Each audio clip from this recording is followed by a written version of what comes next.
Kita boleh taat kepada seorang kiai, kita taat kepada seorang guru, taat kepada ustadz dan lain sebagainya, kalau memang itu adalah bentuk perihalnya kebaikan. Kalau memang perihalnya itu adalah sesuatu yang menyeleweng daripada syariat, yang enggak senonohnya istilahnya, yang kemudian diambil barokah sekalipun, ya maka itu adalah dibenarkan. Assalamualaikum warahmatullahi wabarakatuh. Waalaikumsalam. Kembali lagi pada podcast Open the Case. Ini merupakan salah satu program unggulan daripada media podcast Darussalamah ya. Tentunya pada episode kali ini kita akan membahas seputar kehidupan pesantren yang jarang diketahui oleh orang luar dan juga jarang tersorot kamera tentunya. Yang spesial pada episode kali ini kita kedatangan tamu yaitu Bapak Miftahudin Ahmad Al-Jambari. Assalamualaikum Bapak. Waalaikumsalam warahmatullahi wabarakatuh. Jadi beliau ini termasuk salah satu senior saya Pak ya? Alhamdulillah Jadi, ya seperti itu. Kakak kelas saya itu ini 4 tingkat kalau nggak salah 4 atau 5 gitu. Jadi memang beliau sudah tua ya. Gak apa. Emang udah tua ini. Jadi kita akan membahas seputar bagaimana ta'dzimnya seorang murid kepada guru dan lain sebagainya lah. Jadi saya akan mempertanyakan beberapa pertanyaan Pak. Untuk yang pertama mungkin kira-kira apa saja kewajiban murid tersebut kepada guru Pak? Oke, kalau mengenai masalah pesantren pasti identik dengan yang namanya akhlakul karimah atau ya, etika ya. Benar. Dan dari situ seorang santri itu memiliki satu kewajiban atau satu hak dengan seorang guru, di antaranya adalah kalau dalam bentuk kewajibannya yaitu ta'zim dan takdim. Jadi apa sih ta'zim itu? Ta'zim itu adalah satu mengagungkan tertentu. Karena memang orang yang dipandang ini memiliki satu kelebihan. Konteksnya pesantren pasti keilmuan kan gitu. Benar. Itu yang pertama mengenai masalah ta'zimnya seorang santri kepada seorang guru. Yang kedua mengenai masalah takdim. Takdim itu artinya memprioritaskan atau mendahulukan lah. Berarti berbeda itu. Ta'zim dan takdim berbeda ya Pak? Beda. Kalau ta'zim itu mengagungkan, tapi kalau takdim itu jelas memprioritaskan. Artinya bagaimana? Kalau misal seorang santri ini memiliki kepentingan pribadi lah ya. Di satu sisi bertabrakan dengan kepentingan umum, yaitu pondok pesantren semisal, atau tiba-tiba dipanggil oleh masyayikhnya semisal, ya maka bagaimanapun kita sebagai santri memiliki hak untuk mendahulukan daripada kepentingan seorang guru. Maka dalam satu kitab itu kan disebutkan, dalam kitab Al-Ala itu kan, tidak iya kalau di kitab dulu pernah Pak ngaji Pak. Nah itu Jadi awal modul saya ngajinya Al-Ala Pak. Gitu. Yaitu termasuk akhlak dasar lah ya. Itu kan seharian daripada nazam-nazam syair-syair yang ada dalam kitab Pak Ibnu Ta'alim kalau nggak salah itu. Dalam kitab itu disebutkan bahwa uqaddimu ustadzi ala nafsi walidi. Sampai sedemikian itu. Artinya aku ini mementingkan daripada kepentingan urusan guru daripada orang tuaku. Orang tuaku loh. Itu diakhirkan kepentingannya untuk memprioritaskan daripada kepentingan seorang guru. Wa innalani min walidil fadla wa syaraf. Sekalipun aku ini mendapatkan semisal pangkat dan lain sebagainya itu dari orang tuaku, tapi bagaimanapun seorang guru tetaplah seorang guru. Bahkan juga disinggung dalam kitab Ta'limul Ta'alim ya, itu enggak asing di kalangan pesantren itu ada satu ungkapan menarik mengenai masalah makolahnya Sayyidina Ali itu. Pernah ingat enggak? Sayyidina Ali salah satu 4 sahabat Khulafaur Rasyidin itu kan. Di situ disuplik mengenai masalah ana abduman alamani walau harfan wahidan. Ini kata Sayyidina Ali. Aku ini adalah seorang budak daripada orang yang pernah mengajariku walaupun itu hanya satu huruf. Bayangkan. Sayyidina Ali seperti itu. Ada orang yang mengajar satu huruf sekalipun dengan Sayyidina Ali, itu sudah dianggap sebagaimana guru. Dan dia siap menjadi budaknya. Kalau hari ini, ya mungkin jauh berbeda lah ya. Sudah jangan dibandingkan Pak, jelas berbeda. Dibandingkan, ya. Karena fase dan masa itu berbeda ya pasti akibatnya juga ya berbeda. Benar. Jadi itu ya. Jadi kewajibannya seorang santri kepada seorang guru adalah yang pertama adalah ta'zim, menghormati, yang kemudian ada juga yang namanya takdim atau memprioritaskan. Tujuan daripada kedua ini adalah untuk hormat. Artinya apa? Memuliakan.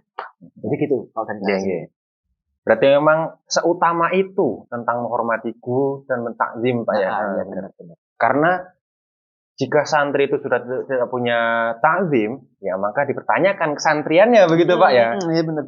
Dan yang kedua Pak ya, kira-kira saya pertanyakan tuh seberapa batasan takzim dan hormatnya murid itu kepada guru Pak? Oke, kalau mengenai masalah batasan ya.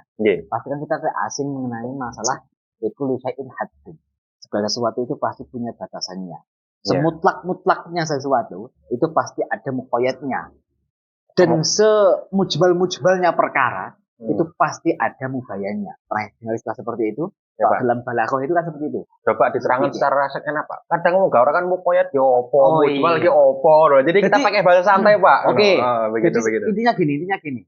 Sebias-biasnya, universalnya daripada suatu ucapan atau apapun bentuknya itu, pasti ada yang mengkhususkan. Sama seperti ini. Sesuatu pasti ada batasannya. Seluas-luasnya lautan pasti ada pinggiran atau pantainya. Kan pesisir. Pesisirnya. Sama seperti halnya etika dan akhlaknya daripada seorang santri. Tadi awal kita sudah membahas mengenai masa takdim dan takdim ya. Seberapa batasannya? Batasannya tentunya seorang santri ini tidak sampai mengkultuskan. Kultus bagaimana, Pak? Mengkultuskan itu bisa dikatakan kalau bahasa kerennya itu mendewakan lah. Mendewakan, atau mensucikan. Nah, walaupun toh itu ada istilah dalam kitab Tazkiratus Sami, ya kan ya. Itu dari kalangan mazhab Syafi'i pengarangnya. Itu menyebutkan seperti ini. Wayan baghilil muridi ayang dzura lil masyayikhi bi nazril jalal atau bi ainil jalal. Artinya sudah sepatutnya seorang santri itu melihat daripada seorang guru dengan pandangan untuk mengagungkan. Tapi yang jelas mengagungkan di sini tanda kutip tidak sampai mengkuduskan yang saya katakan tadi itu. Berarti boleh mengagungkan tapi jangan mendewakan. Jangan sampai mendewakan. Ya, intinya jangan berlebihan. Ya benar. Ya bagaimanapun yang namanya guru, yang bagaimanapun yang namanya siapa ya, ustadz lah sekarang seperti itu ya tetap manusia. Bahkan kan hari ini kadang-kadang ada yang viral ya dia. Sebenarnya pondok itu viral karena ada yang seperti ini. Atau ada berbelakang yang tidak senang dan sebagainya. Ya karena itu adalah satu sifat manusia. Tapi bagaimanapun kita melihat daripada seorang guru tetaplah guru.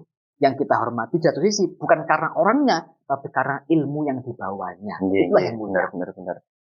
Berarti itu termasuk kan ada banyak tuh Pak orang-orang luar itu mengatakan santri ketika ketemu guru yang sampai membungkuk yang berlebihan itu sampai ada kata feodalisme. Nah itu bagaimana pendapatnya Bapak? Sebelum kita membahas mengenai masalah feodalisme, saya arahkan terlebih dahulu daripada sifatnya santri ketika bertemu dengan guru itu sampai membungkuk. Apalagi kalau sampai derajatnya ruku seperti orang ruku sholat itu sampai tarafnya haram loh. Separah itu. Jadi berarti memang harus hati-hati Pak. Hati-hati sekali. Artinya itu di antara batasannya juga kan ya. Ada batasannya juga.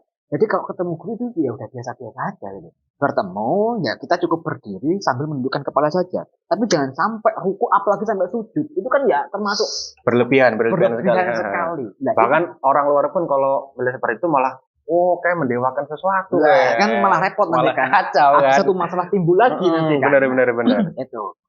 Atau yang luwesnya itu kalau bahasa orangnya Jawa itu orang Jawa bilang itu kalau nyugui ma'aman, tahu nggak kamu? Pernah nggak lihat seorang santri itu kalau nganter minum ke kiai atau nganter ma'am ke kiai itu dengan ngesot lah ya. Itu malah nggak apa-apa. Kalau sampai ada istilah yang menyebutkan itu adalah feodalisme, itu sangat besar. Nah kenapa kok begitu? Feodalisme itu dalam rangka apa? Seorang yang berada di atas, artinya orang yang ada di atasnya, itu memang benar-benar memaksa. Bentuk pemaksaan lah. Feodalisme seperti itu feodalisme. Tapi kalau takdim, bentuk hormatnya seorang nanti pada guru, itu kan nggak ada paksaan. Itu secara naluriahnya santri itu sendiri. Sukarela. Bahkan ya sudah sewajarnya seperti itu ketika santri berperilaku yang macam itu. Ya luwes lah gitu. Kan ya nggak etis toh. Ketika memberikan makan kepada kiai, sama seperti diperlakukannya orang lain yang diberikan makan. Kan enggak etis, artinya gitu. Berarti kan dapat diambil kesimpulan bahwa feodalisme itu merupakan suatu paksaan begitu ya. Tetapi berbeda lagi dengan ta'dimnya santri kepada guru jika dia sukarela begitu Pak. Ya seperti itu kurang lebihnya. Oke, dapat dipahami. Oke, baik Pak. Ini mungkin sebelum kita menutup segmen episode pada kali ini, ada pertanyaan terakhir nih Pak. Oh iya. Jadi begini Pak. Bagaimana menanggapi sebagian masyarakat yang hari ini sudah banyak sekali nggak percaya sama pendidikan di pesantren? Nah, ini agak fatal kan sebenarnya ini. Iya. Jadi bagaimana menurut Anda? Kalau menurut daripada pandangan pribadi saya sendiri, bagaimanapun kalau dia tidak lagi percaya, atau nggak percaya, artinya ingkar sudahan kan dengan kualitasnya pesantren. ya mau bagaimana lagi? Kan gitu. Tapi paling ini adalah satu PR besar dari pondok pesantren yang memang bagaimana caranya masyarakat yang seperti itu sudah bisa percaya lagi artinya kan gitu. Berarti kan ini PR kita terutama di pesantren bagaimana membangun kredibilitas kembali supaya tinggi standar begitu Pak ya. Ya bagaimanapun kalau dikatakan karena adanya satu kasus kemarin lah katakanlah. Kemudian citra pesantren itu menjadi satu sorotan keburukan paling tidak di sebelah mata. Tapi ini di antara saran saya kepada masyarakat yang seperti itu. Perlu Anda ketahui semua bahwa kalau kita melihat daripada status pondok pesantren yang ada di Indonesia ini hari ini, setelah saya riset dari Indonesia ini ternyata ada sekitar 40.000 sekian. Sebegitu banyaknya pesantren itu pendidikan lah istilahnya. Nah, bagaimana mungkin satu oknum yang melakukan, satu lembaga yang melakukan yang seperti itu, artinya dari oknumnya saja itu melakukan kesalahan kok dari sekian banyak dipukul rata, artinya pondok pesantren dipandang sebelah mata. Kan ya nggak masuk akal. Artinya secara rasional akan ditolak gitu loh. Benar banget. Contohnya gini. Ketika ada satu bagian tubuh kita yang sakit, kan tidak akan didiagnosa nih. Secara utuh kita memiliki penyakit seperti ini. Misal tangan kita yang gudiken nih semisal ya. Gudiken ini penyakit yang normal di pesantren Pak ya. Benar. Gudiken semisal kan ya nggak mungkin kepala kita akan dianggap sebagaimana kepala yang gudiken juga semisal. Kita juga yang gudiken kan nggak masuk akal juga. Tapi paling tidak dari sekian pondok pesantren itu bisa merasakan akan sakitnya, gitu loh. Dari dampaknya yang sedemikian itu. Jadi PR-nya adalah ya hari ini bagaimana pondok pesantren itu bisa membangun kredibilitasnya lagi agar supaya masyarakat bisa percaya lagi. Karena memang begini Pak, menurut saya tuh satu kesalahan yang dilakukan lembaga di mata masyarakat umum itu malah justru pesantren sama saja gitu kan. Padahal lagi-lagi ajaran pesantren yang notabene-nya itu adalah bagus, tapi kan ada beberapa pesantren, bukan pesantren, lembaga yang mengatasnamakan pesantren ini memang dia agak nyeleweng begitu Pak ya. Tapi kan ini bukan malah mensamaratakan begitu kan sama pesantren. Saya itu juga memiliki satu ide pemikiran seperti ini. Artinya sebenarnya ajaran yang ada di pesantren khususnya Ahlus Sunnah wal Jamaah ya, ini semuanya baik sekali loh. Semuanya baik. Saya katakan semuanya baik. Akan tapi tergantung siapa yang membawanya. Karena karakteristiknya daripada ilmu itu kan ya membawa kepada si sahibul ilmunya itu untuk menuju kepada kebaikan. Tapi kalau misalnya ada yang tidak semacam itu, apakah dikatakan ilmu? Ya bisa secara etimologi, secara bahasanya saja. Tapi secara terminologi tidak bisa. Karena selamanya yang namanya ilmu adalah nurun, cahaya daripada Allah secara langsung.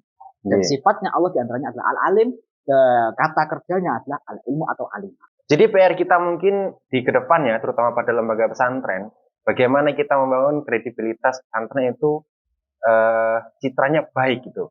Jadi terutama juga pesan untuk masyarakat luar, jangan menjudge satu masalah ya, terutama di pesantren ini disamaratakan, ternyata semua pesantren sama saja gitu kan. Itu salah Pak terus ya.